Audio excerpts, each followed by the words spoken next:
today. My name is Jolene Olson. I'm a partner and the administrative director for the Factor Service.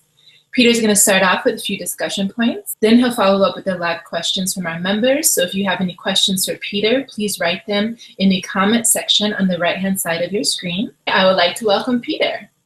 Okay, super. Thanks a lot. And thanks everybody for being with me. I know that we're taking time out of your day and I want to be respectful of that, but I want to at least be careful and slow in going through the information I'm going to present so that I can make it as understandable as possible. I mean, just really what I'm trying to do here in the next 3+ years before I hang up my spurs is be able to share as much as I can on trading strategy and what I've learned by making mistakes as possible with you all. I've been at this game for a lot of years, starting in 1975. That's one heck of a long time to make your living on trading. And they haven't all been great years, but for the most part, they've been winning years. And I've immensely enjoyed trading, and I will attempt to share all the things that I possibly can in the next couple of years anyway. So I want to go through a couple items first and just cover them because we get all kinds of questions on them. And they deal with sizing and order entry, how I enter orders, how I size orders. And then once I put a trade on, just some simple principles on trade management. And so I want to attempt to do that here. And let's just start off looking at it this way, that the assumption that I have going into a trade is that there is a highly recognizable chart pattern, preferably 12 weeks in duration. Why 12 weeks? It just has ended up being that way. I found that patterns under 10 weeks tend to morph, not be reliable. Patterns much more than a half a year also tend to be a little bit difficult tactically to trade. And that 12 to 20 weeks for me has just been my sweet spot, and that may be different for everybody. But the assumption is I can find a pattern that's approximately that length, that it's a horizontal pattern, and hopefully enough of you have read enough about what I've written on horizontal patterns versus diagonal patterns to understand what that means, that it's a pattern that's not subject to 7 different alternative interpretations, but it's a pretty clear-cut pattern, and I can kind of claim and say this is what we're looking at. And that it is a pattern whose boundaries are created by real range bars and not candlestick spindles. While I look at candlestick charts only because they stand out better for me. It's not that I'm a candlestick guy and know a lot of candlestick principles, but candlestick charts are a little easier to look at. And so, but I don't want to be drawing boundaries off of candlestick spindles. Long spindles create havoc in terms of trading tactics. That I enter markets during daytime trading hours when I'm using stops, except for highly liquid markets. I do not carry stop orders in the overnight markets. They are subject to be run by the high frequency trading operations. They're subject to be manipulated. And so I want to make sure that I'm trading daytime hours, except for some very highly liquid markets. And there aren't very many of those. That my entry is made with an intraday stop, a close-only stop, or a combination, depending on some other factors. I am a multi-contract trader, and so I tend to, if the pattern's right, put half on intraday, half on a confirming close, and that's my strategy. Is if I'm taking an 80 basis point risk, which is kind of my standard 80 to 100 basis point risk, and then I adjust that based on an adjustment grid, which is available to you all in the archives. But let's say I'm taking an 80 basis point risk trade. which means on $1 million, I'll risk $8,000, or another way to look at it, $100,000, I'm risking $800 on the trade. I'll tend, if I'm taking multiple contract positions, to put a 40 basis point risk position on intraday, wait for a close, and put the other 40 basis points on unless the market runs away from me, and then I have to kind of reappraise that. In terms of breakouts, Edwards and Magee in their book say that a valid breakout occurs when the market penetrates a boundary line by 3 percentage points. So a $100 stock or commodity has to go to 103 on a breakout. That's just a huge amount. I'm not willing to wait for, a 3% breakout on gold at its present price. You figure out what it is. That I'm waiting for gold to move $35 past the boundary line to put a position on. I don't think so.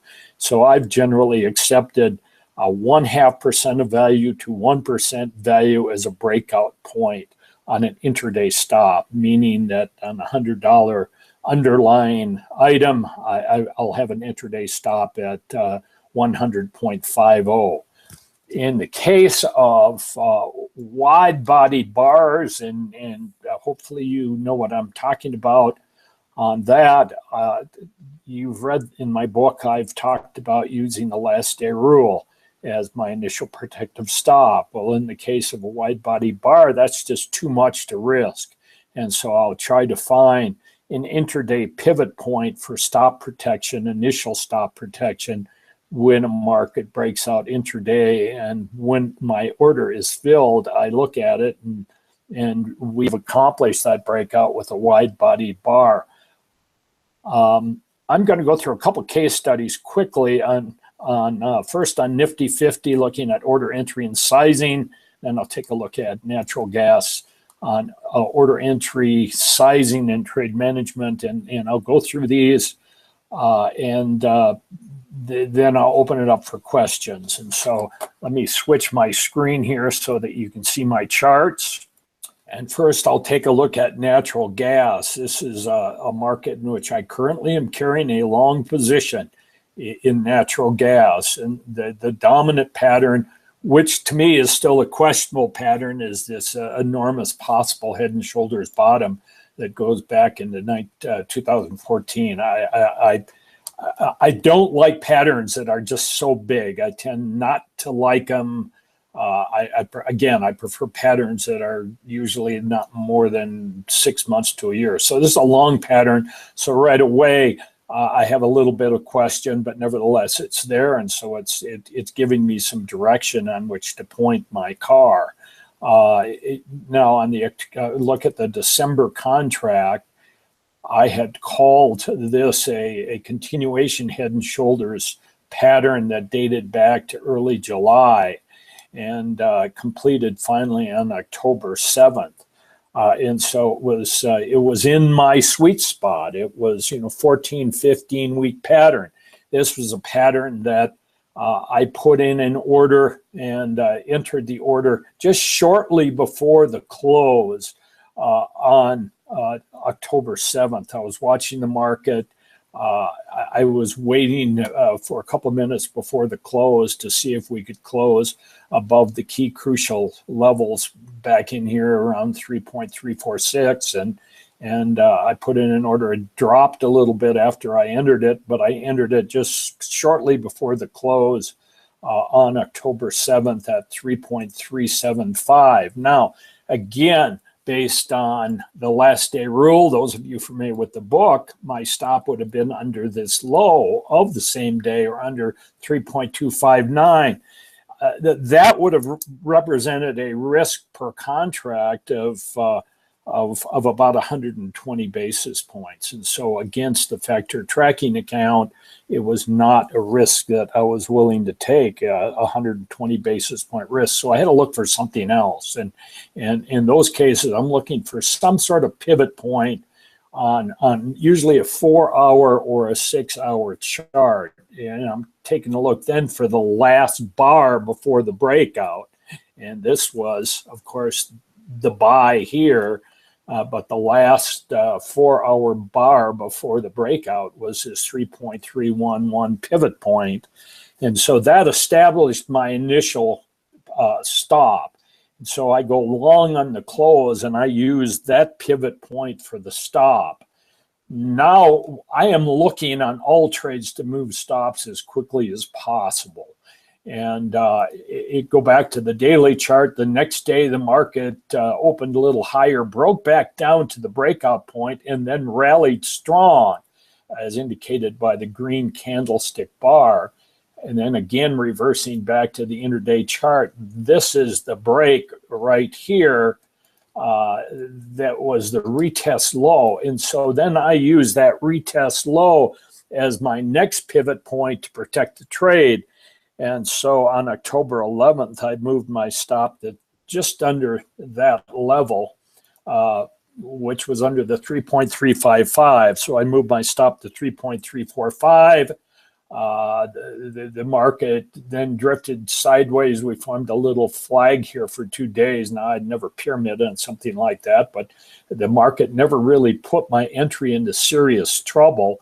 And of course, today the market opened up about steady this morning, broke hard, and then turned around and rallied. But we broke hard, and so now I have a new pivot point that I use, and that was under today's low. And so now my stop is 3.395, and so it's under this pivot point. So at this point now, I have a trade that is a break-even trade. And that is really my goal. I will probably move my stop tomorrow to under today's opening price of 3.412. And that will then definitely lock in a profitable trade. And at that point, I'll let the market run. I have a target of 3.67. That will represent an adequate profit for me. That'll be a profit of somewhere in the area of $3,000 per contract, a little bit less than that. I have a break-even trade, and so at this point, I have a trade that I'm pretty much going to ignore. Take a look at the Nifty. The Nifty on the daily chart is forming an 11-week head and shoulders top. You see here the left shoulder, the head, kind of a convoluted breakdown to the right shoulder low, and then we put in the right shoulder. Today, we penetrated this boundary line, but we didn't penetrate by the 0.5% that is required for me, and that's where my intraday stop was. I'll move over here to the October contract because that's the active contract.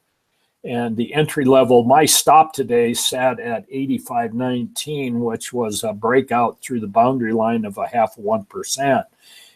My risk on the trade, had I been filled, would have been back to this 86.71 bar high right here. Again, I'm not willing to risk it all the way. I wouldn't have been willing to risk it all the way to above today's high bar, which would have been the last day rule, because I'm trying to clamp my risk down as quickly as possible in order to take perhaps a little bigger position. And it's so an entry at 85.19 with a risk initially back to 86.81 would have been a 162-point risk or $324 a contract.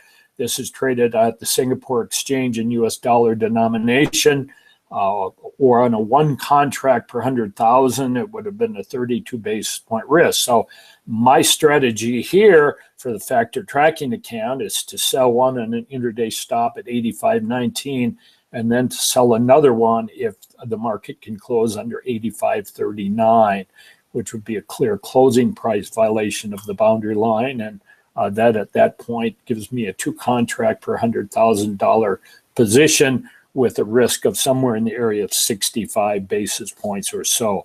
So that kind of takes you through that. And I just want to touch on one other thing, and hopefully this is going to run a little longer than we had planned, and you can stay with me before I answer questions. But I just want to emphasize the long view. You know, the short view is how's my trade going to do today, or how's my trades going to do this week, or that's the short view of looking at market speculation. I want to look at market speculation from a 30,000 foot elevation. And my sole focus on trading is really to keep my closed trade net asset value equity curve from ticking down too much.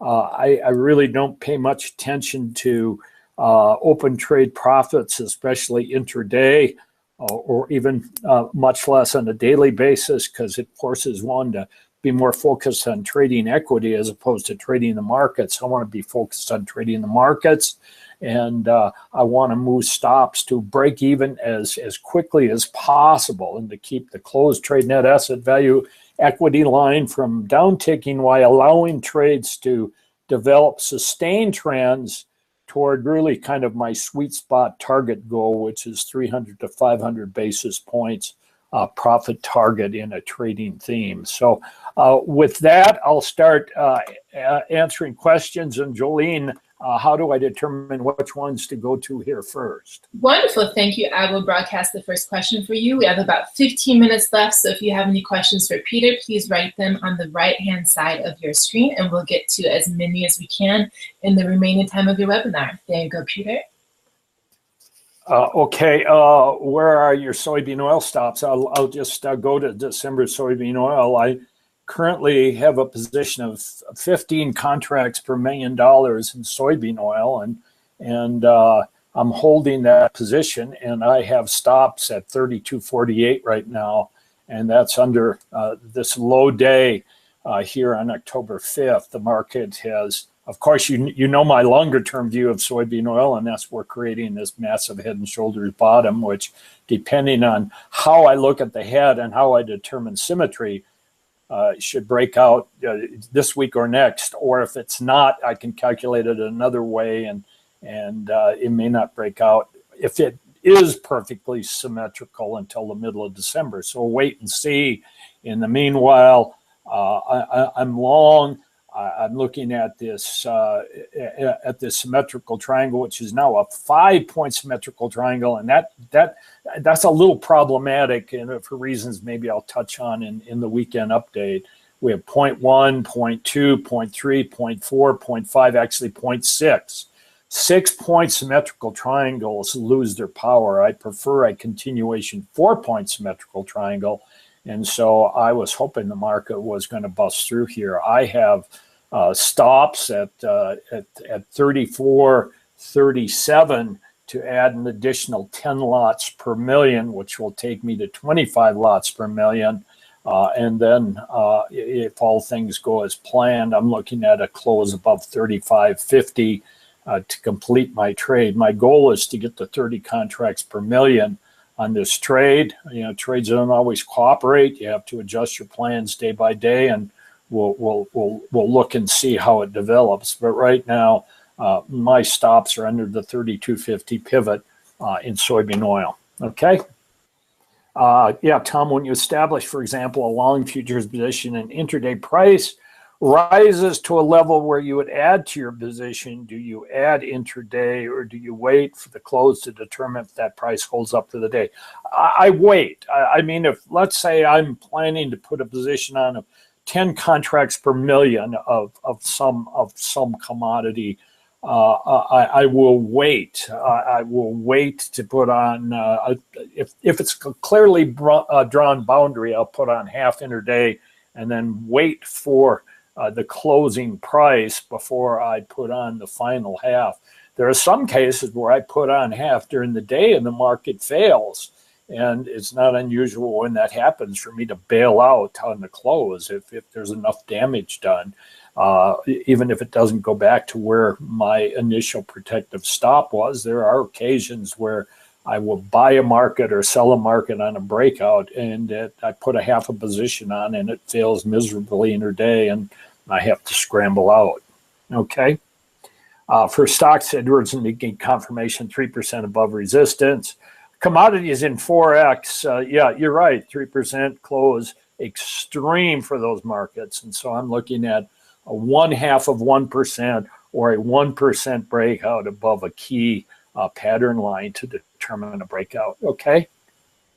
Do I use any other indicators, stochastics, etc., to confirm breakouts?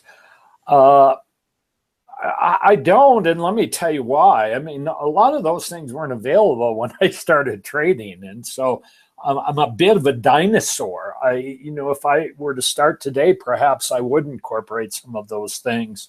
I know there are some useful. I know some excellent traders who I communicate with quite frequently who use various indicators. I don't, and I don't for a philosophical reason. I don't for a practical reason. The practical reason is I just started trading without those things, and I became accustomed to not using those.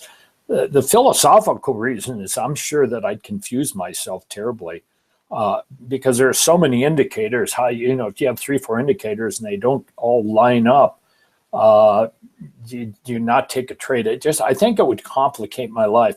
There is one indicator that I really do like, and that's the ADX. The ADX indicator, if we formed a big base, big bottoming area, and the ADX indicator gets down into the area of 10 on a daily chart, even better if it gets down under 12 on a weekly chart as well, and then you have a breakout, you can take that trade to the bank. And so there aren't many of those that occur, but I do like the ADX indicator. I don't look at overbought, oversold. But the reason is this: grossly obscene bull markets become obscenely overbought and stay obscenely overbought. And so the fact of the matter is if I'm along soybean oil, I want the market to get overbought, and the more overbought it gets, the better I'm going to like it. Okay, next question. How do you use it works to trigger trades?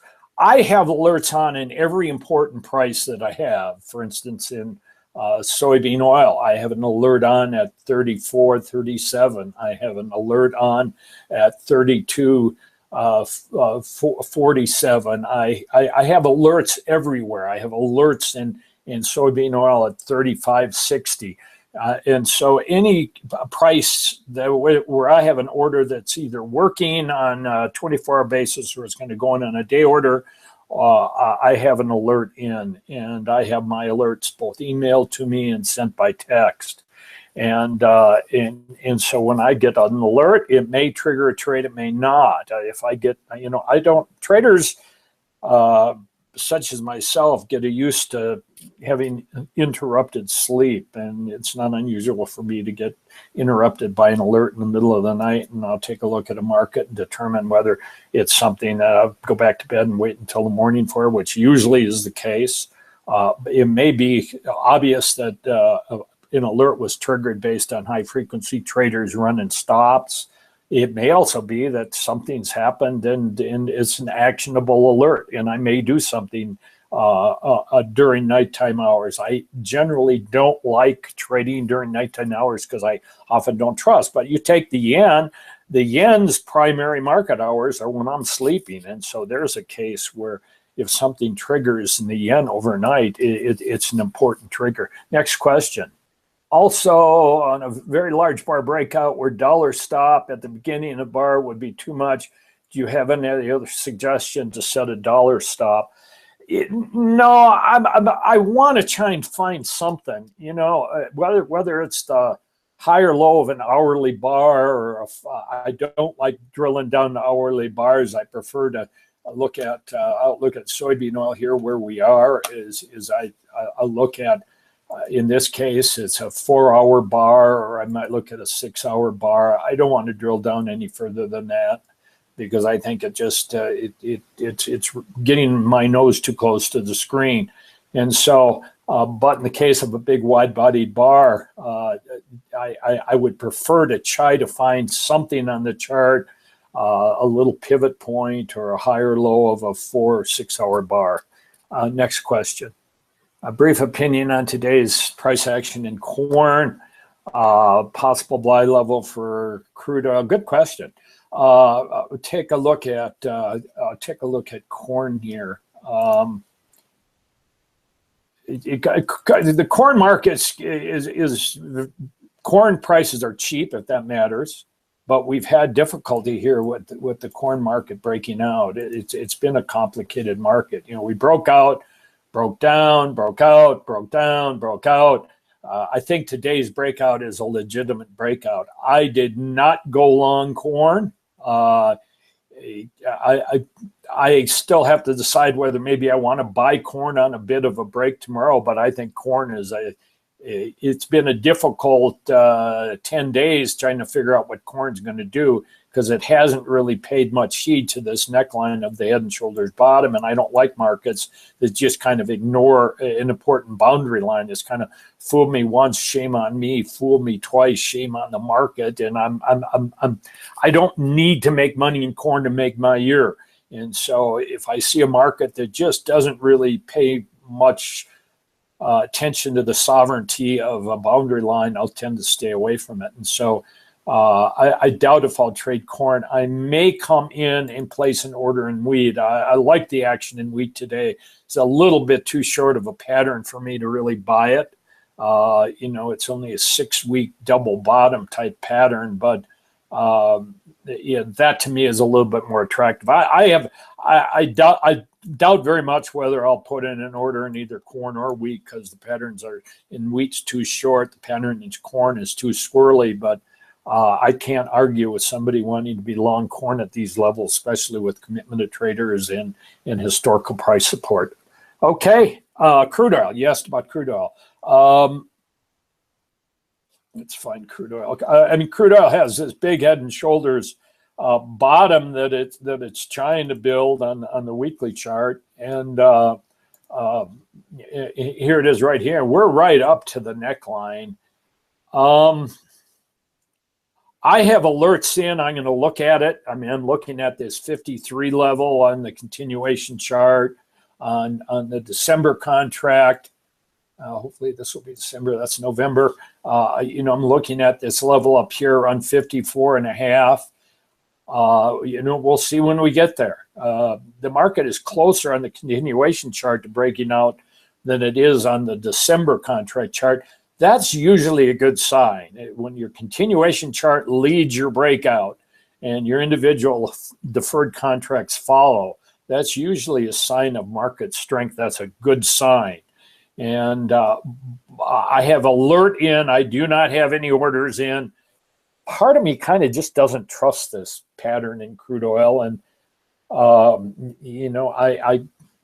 I will probably, if it break out, buy something, but I doubt that it's going to be much more than maybe a 50 basis point trade, only because subjectively, I just, I have a problem. I got positioned well in crude, but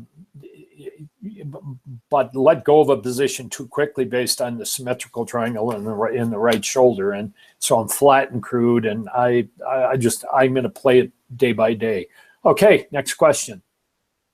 I've been trading daily bars for a while. It seems like moves almost always fail. If weekly bar does not, I confirm the move by closing outside the ice line. Peter, have you ever thought about simply entering on a Friday closing basis? Win rate would probably be much higher. Absolutely. Alex, absolutely. Yeah, I've thought about it. I've never really done it, but I've thought about it, and it would be an outstanding way to trade.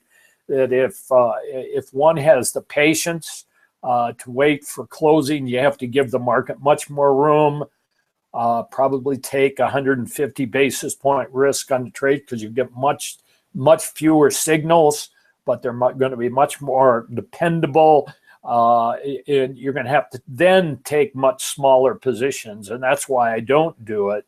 Is the position sizing would be a little bit lower than really what I'd want to do it. But would it be a superb way to trade? Absolutely, it would be, Alex.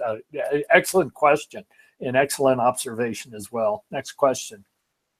How would I go from cash? How would I go from cash to fully invested? How do you trade many stocks?